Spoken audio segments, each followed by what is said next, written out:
Hello, my beautiful souls. Welcome sa ating tarot reading session. So, this is for our fire sign babies, Aries, Leo, Sagittarius, at sa inyo mga cross watchers. So, keep in mind, general reading po ito. Maring mag-resonate, maring hindi. Kunin nyo na lang po kung para sa inyo and leave the rest. Maring mag-shift ang energies or magkabaliktad ang sitwasyon natin, kaya kayo na pong bahala kung saan kayo nakalugar sa reading natin. Okay? So, let's see.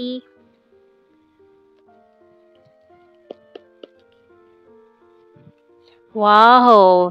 The Four of Wands, 11 cards. So, parang for some of you, parang you are looking for the one na or seryosohan na ito. Parang tapos na maglaro or tapos na mag-explore. Gusto nyo na nang hanapin si the one, yung tao makakasama nyo for life hanggang sa pagtanda.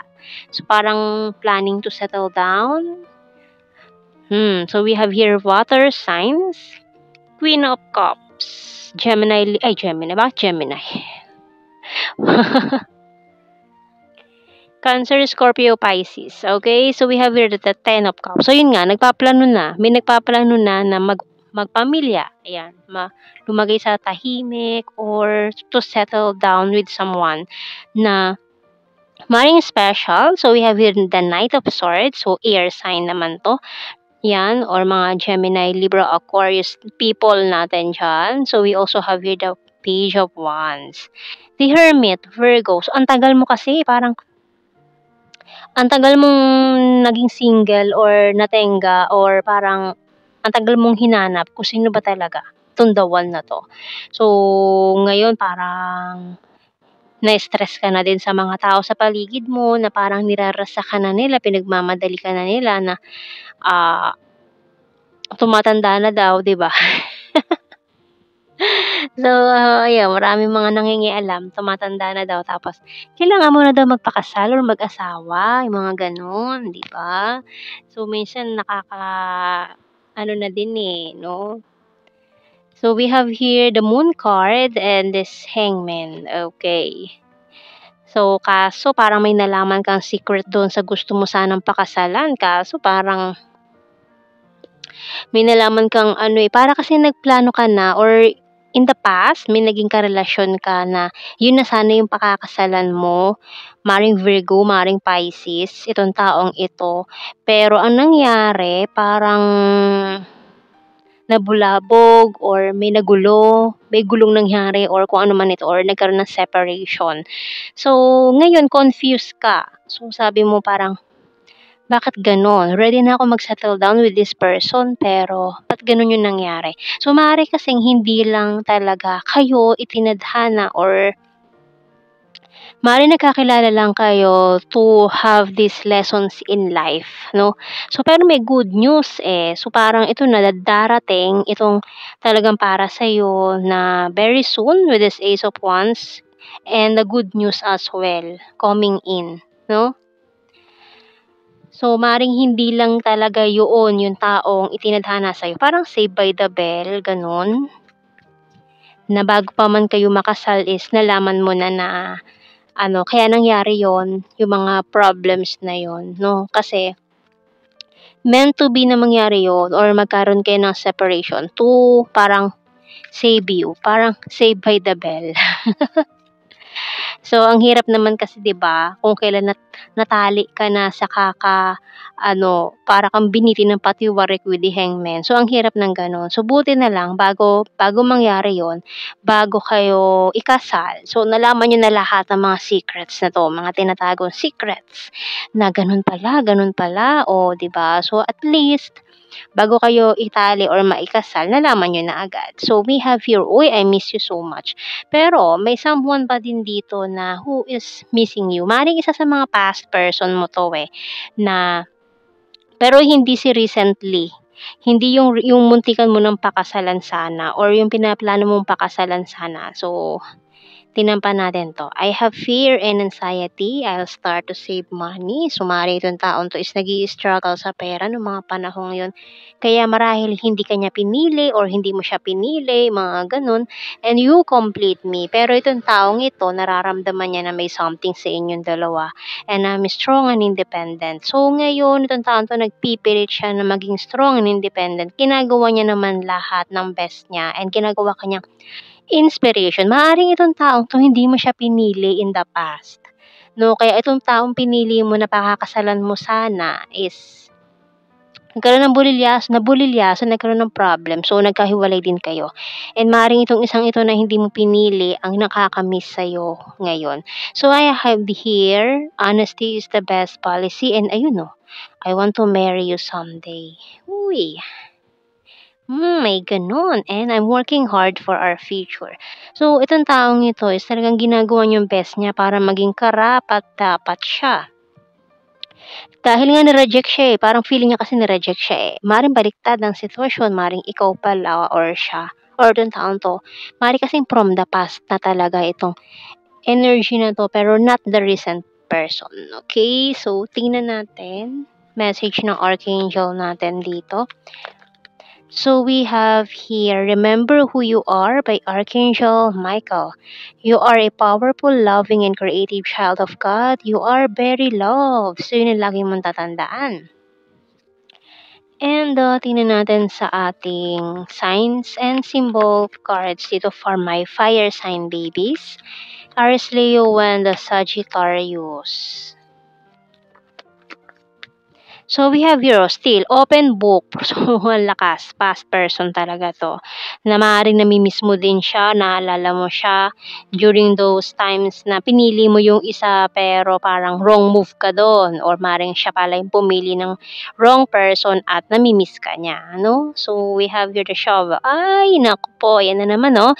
May naghuhukay ng nakaraan. Digging the past, di ba? So, ngayon, maaaring nagre-reminisce. Iniisip yung nakaraan kung bakit humantong sa gano'n, and ano ba yung kulang, parang naghihinanakit siya, ano bang kulang sa akin, bakit hindi ako yung pinili, bakit ibang tao yung pinili niya.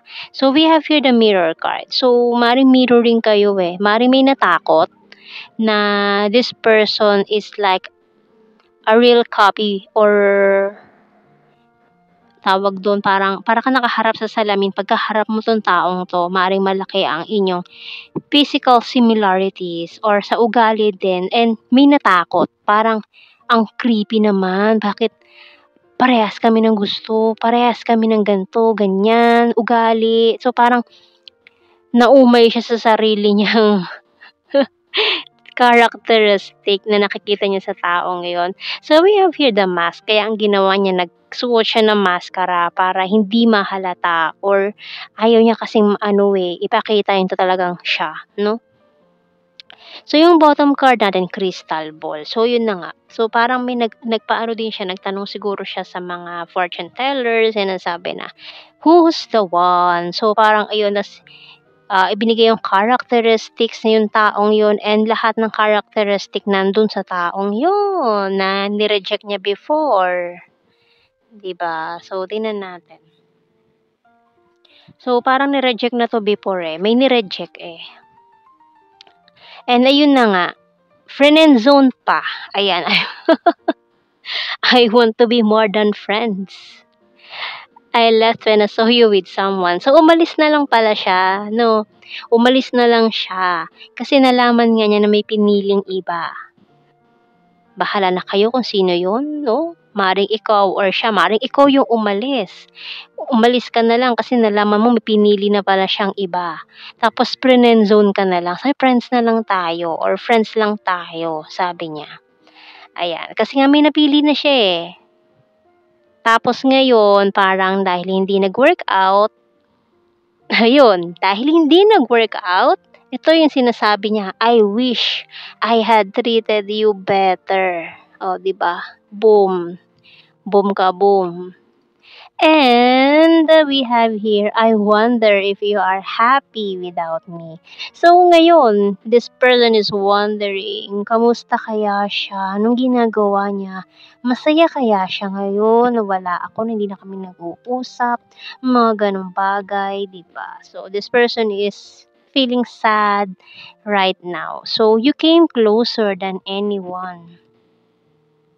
Oh, I hide behind material things. So, mas inuna niya ang pera over you or maaaring yung taong pinili niya is financially stable. Ayun, di ba? I wish I could share my good news with you and we will be together again. Okay. Nakita ko ang 10-10 angel number. Oh, completion. Maaari kasi natapos na ang mga karmic cycle. So, ayun, di ba? So, maaring if this is your twin flame. So, ayun, parang this is a, parang past the love na muling ibalik ang tamis ng pag-ibig. And I want to tell you how I feel. Oh, 'di ba? Aaminin na ang mga tunay na nararamdaman. So, ayan. So, may heart to heart talk akong nakikita dito eh. Oops, at lumipad. Letter K. D. May heart to heart talk. O. I. V. X. B. R. R. Okay.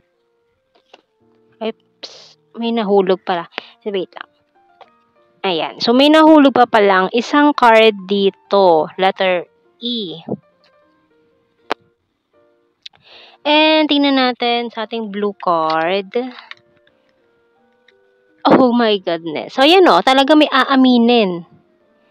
Confessions. Wow, this is true love.